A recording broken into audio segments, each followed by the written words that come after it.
Welcome to the Gain Momentum podcast, focusing on timeless lessons from global industry leaders about how to grow and scale a business in hospitality, travel, food service, and technology. I am Jason Emanis, and I'm here with my co-host, Adam Mokalinski. Adam, how are you? Great to be here. And our guest today is Greg Beatty. Greg is a Gain advisor, a recovering lawyer, it sounds like, COO, spent quite a few years in hospitality, servicing hotels, and coming to us from Thailand. How are you, Greg? I'm doing great, guys. Thanks, Jason and Adam. Happy to be here. It's Friday evening in Bangkok. I know it's Friday morning for you guys. And I can tell you the future looks bright. It's good to hear. That's good. Adam, you want to take it away? Yeah. So the way our format works here, Greg, is we have 4 questions that are focusing on timeless lessons that apply for anyone. Seasoned veterans, people who are interested to learn to become seasoned veterans, focusing on travel and technology, but also applicable to every single industry. So with that in mind, I'm going to take it away with the first question. And that is, when it comes to scaling a business, what is the single piece of advice you would give entrepreneurs from your perspective as a professional in the travel industry? Single piece of advice is actually pretty hard to narrow it down to one. I would actually have to jump it to 3 questions if I can do that. When I think of scale, I think of growth. So what's the additional resources that would be required to scale?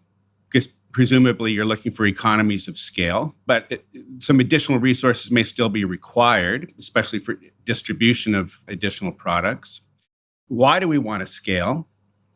Of course, every company wants to grow, so that's rather obvious, but why now? Why must we scale now? And how are we going to do it? Again, if you're looking for economies of scale, you want to do it with pretty much the same resources if possible. And I think the best example would be software, because if you create another license of software, it doesn't cost anything. But if you're not in the software business, that scaling, the more production is going to cost some money. So how are we going to do that? That would be my initial thought. When I think of scaling, I think of growth as well. Right? How do companies grow? And the classic examples would be you grow organically, or you grow through an acquisition, you buy another company. You grow additional revenue streams with more products. And also, I think some people think that scaling is also going into additional countries. When I was working with a Japanese company called DOCOMO, Intertouch, we service the Hyatts, the Hiltons, the Marriotts around the world outside of North America. And I always fantasized, because at one time I was the COO and I always wanted to go to additional countries. So I was excited to go to new countries. But I can tell you that our CEO was not always excited to go to new countries. And I'll give you one example. Marriott, they wanted us to go into Libya because they were building a new hotel in Libya. So they were opening that country for themselves, and they wanted us to be their technology partner, put in the Wi-Fi system in their new hotel in Libya. And of course, I was excited to be able to travel there, but it never happened because the CEO didn't agree to it, because he didn't think we could get scale in that country, number one, because one hotel, yes, you get the anchor customer, the anchor client. That's not good enough to scale the business in that country. And the money that we would have made from one hotel, the revenue, would not have covered the cost, because we would have had to hire at least one person in that country. We would have had to set up a physical presence. We would have to pay for the setup fees of the company and the annual accounting fees and everything. So generally the cost of going to one of those countries is $15,000 to $20,000 per year, just the annual cost of legal and accounting costs. And we would not have recouped that from that one hotel because it was a rather small hotel. So then it becomes incumbent on us to actually scale in that country, of which we knew nothing about. So we didn't do it. And one of our competitors did get the deal, and actually turned out to be a blessing in disguise, because 3 months after that hotel went live, it was taken over by Gaddafi's counterparty. It became a hangout for the rebel government. So that turned out to be a blessing in disguise.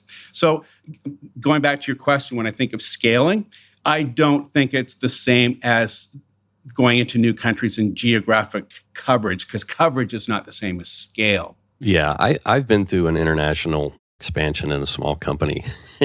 It was hard, man. It was a big adjustment. And I feel like a lot of executives aren't equipped for the decision analysis to make those jumps. I don't know where they go to equip themselves, so to speak. We couldn't do it remotely either, because once we install a system into a hotel, you have to have somebody to service it because we have to meet service levels. And the only way we can meet service levels is by having someone in country, right? So then it becomes an extra cost. And they do expect us to meet those service levels, and you can't do that remotely. So at least the service levels we had. I wanted to bring in another thread here is that you are a trained lawyer as well. And I think that's pretty interesting, merging the legal and the technology. And I'm wondering, how have you brought both of those skill sets together to help companies decide on answering why scale now? Okay, so from a legal perspective, I'm not litigation, I'm transactional. So I would write contracts. Scaling. Okay, so from a contract perspective, one of the things I would do is when we need partners in a certain country, we have to do the due diligence on those partners. And I always think that you can have a good contract, but it's more important to have a good partner. Because if you don't have a good partner, but you have a great contract, it won't necessarily be enforceable in a practical sense. You might have the right to make a claim, but you're really going to go to court or you're really going to go to arbitration. Sometimes the business case for that, it can be more expensive to get that resolution than the original money that is due to you. So that due diligence becomes much more critical than a great contract. And speaking of contracts, the one question I always get is, well, how can you write a contract for such and such a country when I've worked in many countries? And you know what? Most times, even different legal systems like the civil law and the common law systems, if the contract's generally going to be a freedom of contract, so whatever the parties agree to, unless it's against the morals of that country or something, but that's a very rare exception. Generally speaking, all countries allow the freedom of contract. So I was able to draft contracts across many countries. And if I felt I needed to get something approved or a certain clause looked at by a local legal counsel, I would certainly do that. But it was on a clause by clause basis as opposed to outsourcing the whole contract to a local lawyer. Very interesting. I'm going to move on to the second question here. So, Greg, talked a little bit about this edging into it, but what are the common pitfalls or failures you have witnessed that business owners should look to avoid when scaling their business? One way to scale the business is by producing additional products for your existing customer base. One problem I saw that we actually had was we had several products and several features on those products, and it became not only confusing for our sales team, but also to the customer. So how you present those products or those features or how you frame them became very important because you had to take the complexity out of it and make it simple. How did we make it simple? We usually had to pare things down to gold, silver, and bronze, or premier package, secondary package. But how you frame all those products and features is very important. And we learned the hard way because we confused customers many times. And the sales team got angry because they couldn't sell as quickly. They thought they could sell more products and get more sales commissions on each deal. But it turned out to be counterproductive sometimes by having too many options. So you limit the options, simplify the options. That would be number one. And if I can dovetail into one other case where we sold Wi-Fi. We designed Wi-Fi systems and sold the Wi-Fi hardware and software for the authentication and the Wi-Fi systems, one access point in every room and so on. And we were good at it. But then we decided that we were going to try to get into the CCTV cameras because every hotel also needs those, right? And if we're knocking on the door at one hotel to sell them Wi-Fi, well, why don't we sell them CCTV cameras, right? Well, I went to a couple of conferences on that industry, CCTV cameras, security. and learned that it's a whole new industry. I learned how complicated it was. First of all, when I went to that conference, there were at least 100 hardware vendors and probably 50 software vendors. So even choosing, like, what's the right hardware solution? What camera should we use? And then it would be like, well, do you want the film in black and white or do you want it in color? How many megapixels do you want? And then you have to design the network to put in, where do you put in those CCTV cameras? Do you want back of head? Do you want front of head? And it could be an invasion of privacy for some people. So where you position those cameras was very critical. Make a long story short, we didn't sell one. And another reason we didn't sell one was because not only did we couldn't master what the product was very quickly, the sales pitch was directed to a different team. The Wi-Fi was directed to the IT people at the hotel, but the CCTV cameras were pitched to the engineering department. And we didn't know that until after we invested a lot of money to learning the CCTV cameras in that industry.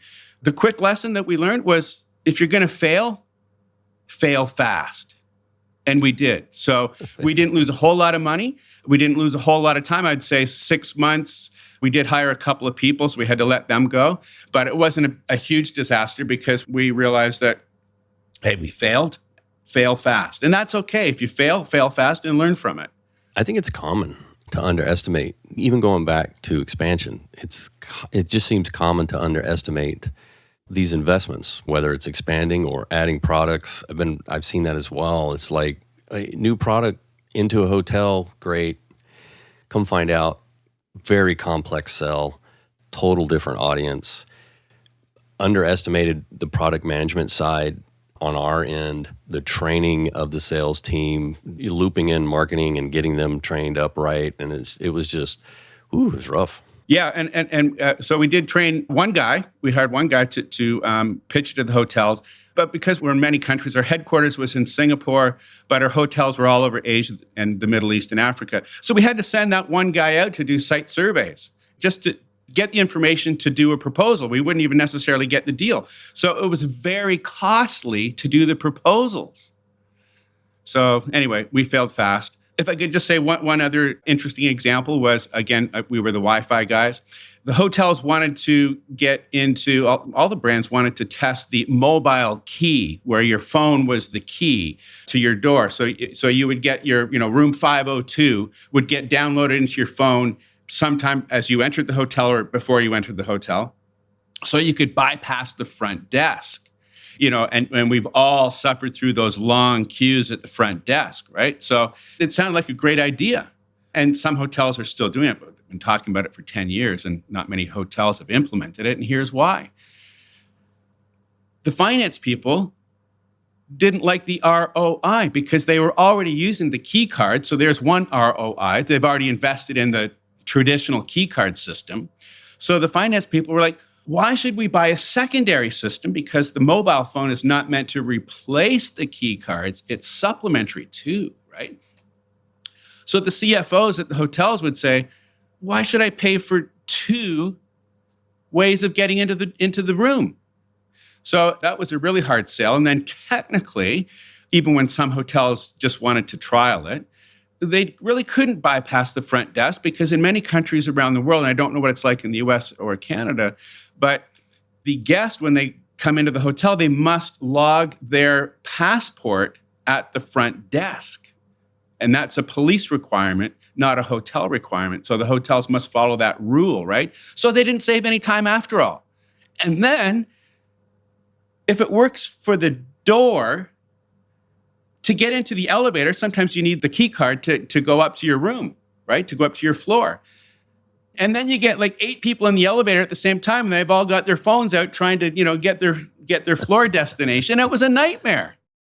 So that's one of the reasons why this hasn't really been taken off, except for maybe some small hotels. And then, of course, the 4-star, 5-star hotel. They want that human touch, right? They want to interact with the guests. That's where they get their value and their high rates because they know the customer's name. Oh, Mr. Jones, welcome back. So yeah, it was really interesting to go through that pain. The whole idea of fail fast really resonates with me. I guess just really quick follow-up is on that example about the pivoting or expanding to CCTVs is a lot of those obstacles, why weren't they identified before you went through the whole process of developing a sales team and sales apparatus around trying to sell into that vertical? That's a good question because we did not do a business case for that. And usually you think you should. It was more of an, an emotional touch point for one of the leaders in our company who just wanted to do it. And actually, it sounded like a good idea, right? You're at the hotel already, sell them another product. They definitely need CCTV cameras. We can get more revenue. We can grow that way. But we didn't do our research. We tried to get to first base before we, knew the team we were playing, and we failed. We didn't sell one, not one. Oh, actually, we did. We did one because they got it for free because we needed a reference site, which is another thing that's always bad. Again, when we go into new countries, it's not about new products, but the sales team. Oh, that we got to get that. We got to get a big brand name. We got to get the Oriental. We got to get a Shangri-La. We got to get this JW Marriott. We got to get this Four Seasons. So they want this nice reference site that the sales team really cares about. I never saw it resonate with any customer. No customer ever said to us, no Hilton ever said, oh, let's do business with these guys because they got that Shangri-La or they got that flagship hotel. No, it's a good story to spin, but it doesn't spin any revenue at all. Wow, that's almost counterintuitive to how a lot of technology companies operate these days. Well, okay, so that was our experience. Of course, yes, I know when you're, especially if you're a startup company, you need to have some reference sites, right? And when we pitched hotels in countries around the world, they would always say, well, do you have a reference site in our country? I'll just use Marriott as an example. It's not a real example. I'm just using the name. If we had a Marriott hotel in one country and then in the adjacent country, we didn't have any hotels, we were trying to get a Marriott in that new country, we would say, well, we've got 3 Marriotts in the country next door. They didn't care. It had to be in their country. But then if you're going to do that, then you have to think of a plan where how are you going to grow that country with a cluster of hotels? Because we had certain KPIs and certain, what number of employees versus the number of hotels would be one typical one. So we had to make sure that if we were going to get one hotel in a country and open up that country, that we had to have a cluster of hotels that we would expect to get within, 1 or 2 years. Really got to pick your battles. All right, we're going to move on to the third question.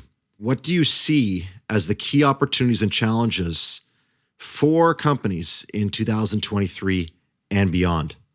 So I see in Asia, at least, the occupancy rates are definitely going up big time, and not at discounted prices, which of course they were during the COVID. So the hotels, the travel's picking up. All the planes that I've flown around the region have been at least 90% full. Okay, there's less planes in the air, but the planes that are flying are at least 90% full. The occupancy rate, I'll take a guess, is 70%. It's not 100% like it used to be, or close to 170, but it's not 30 like it was during COVID. So definitely the travel, tourism, hotel business is picking up. But opportunities. So COVID, I think, the one word I heard is touchless. Any technology that is touchless, so that the hotel guest isn't touching stuff, where they can, pick up germs or whatever, right? So anything touchless is quite attractive to hotels.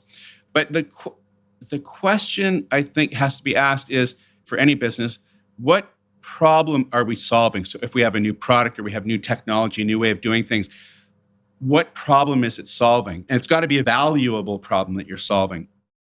I've looked at a lot of business cases and written a lot of business plans. When you have a business plan, it all comes down to this, which is, how is my new business going to help people? And if you can answer that basic question and have a good answer for it, it's probably a good business plan, right? So the opportunity is a product or a solution or a technology that helps people. Given one example, in the hoteliers that I'm talking to out here, people that own hotels, one of the things that they want to do is reduce staff by 50%. in the next 3 to 5 years. So how do you do that? Through automation, through technology. So if you have a product that can help solve that problem, because they want to reduce labor, they have to reduce costs, because in my hotels, the owners of hotels, it's so competitive, right? And their profits are, razor thin. So they're looking to save money. The biggest cost is usually labor, right? So if they can save on labor, and usually that's going to be through automation. If you have a product that helps them do that, you solve a valuable problem for them, right? So there's the opportunity.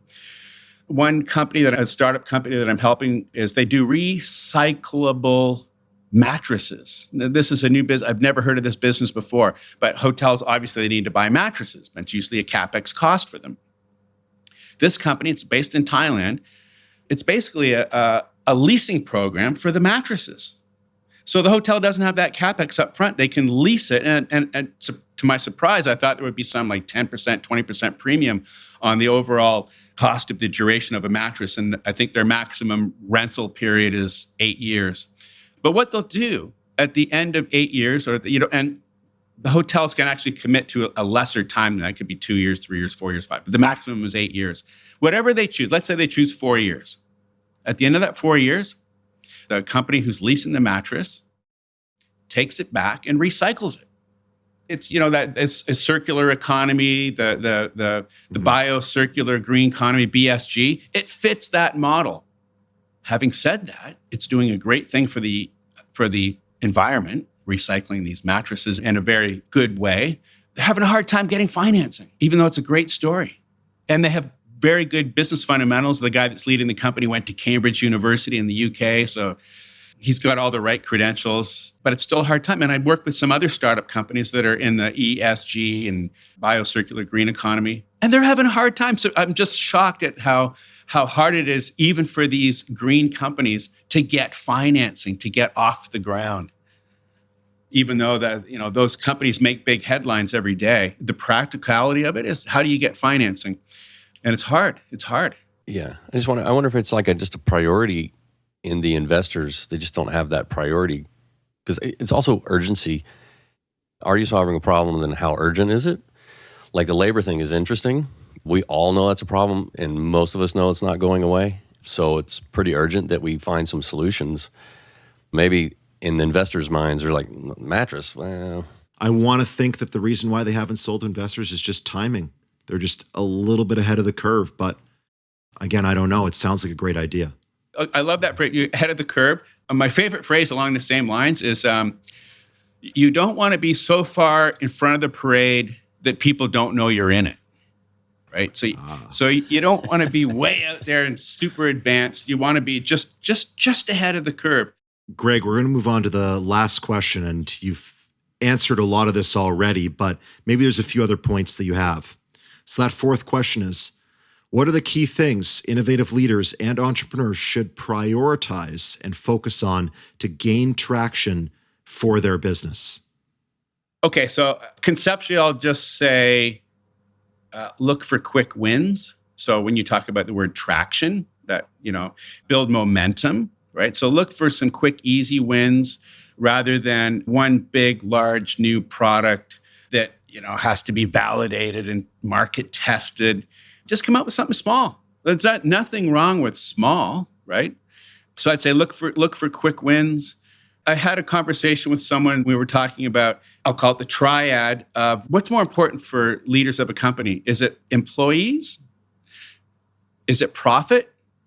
Or is it customers? And this conversation transpired because the CEO of one company was saying, well, we got to treat our employees right. The conversation revolved around some severance pay and some holiday turnover, because some people were collecting like 60 days of accumulated holiday time. And I said, most companies should make the employees use up that holiday time within the first 3 months of the following year, maybe 6 months, right? But you don't let them bank up like 60 days, right? That's actually poor management. And the CEO is, oh, no, we've got to treat our employees, we got, the right way. And we if they don't want to take their holiday, we'll just keep it in. Well, it creates a liability for the company, accounting liability, right? So one guy was going to buy into the company, but he didn't want to buy into the company, invest in the company because of all this liability, which was not counted in what the guy was asking for the investment portion. So that got into conversation of what's more important, the revenue, the employee, or the customer. And I think there's no one right answer to that because it really is a blend of the three, but it should be a blend, not just one, right? Because, you say, happy employee makes the customers happy because you want the smiley face of the sales team to go out and approach the customer, right? Yeah, you want to have happy employees, but you also want to have customers, right? So it's a blend of all three, I think, not just one weighs more than the other. So I would look for getting traction by continuing to examine that triad. Interesting. Just one more thing. You got to remain personable to the customer, right? So again, we're going to go back to that triad, the customer, right? So one story, last year, I met a guy from Australia who was up here in Bangkok. Very successful person, owns his company, and he grew the company three times during COVID. And I said, well, how did you do that? And he goes, you know what? And I never, all my customers must pay 100% up front, right? I never finance anything. I don't do any financing for it. I never do anything on credit. They got to pay up front. So how do you do that? What are you selling? Are you selling something sexy that people need? And you know what? It was printing cartridges. The guy sells printing cartridges, right? Now, the guy's so successful that he's got like 3 luxury cars. I think one of them's a Lamborghini and one of them's a Rolls Royce and another one's a Mercedes. So he has 3 cars, 3 luxury cars, very successful. But he goes, you know what, Greg? I never once got a thank you note when I bought those cars. But every customer who buys a printing cartridge from me gets a personal thank you note. That was, I locked that one in the memory bank. That was a conversation I had last year, but it's so poignant, right? That's printing cartridges. Hey, it's a customer. Got to make the customer happy, make them feel good. The other thing, dovetailing to that one, is he said, customers want 2 things. They want a solution to their problem, which we talked about earlier, and they want to feel good. And he goes, the thank you note makes them feel good. Yeah, that's a good story. That's a good story. Customers like interacting with senior leadership that, some sale goes down and senior leadership reaches out with a thank you. It works real well. And he also, when the phone rings, he answers it. If he's there by the phone, he picks it up. Yeah, I'm the CEO of the company, a big company, but he operates in 3 countries, New Zealand, Australia, and the UK. But he answers the phone. Not afraid to do that. Right? Yeah. Better man than me. You better text me before I answer the call. Yeah.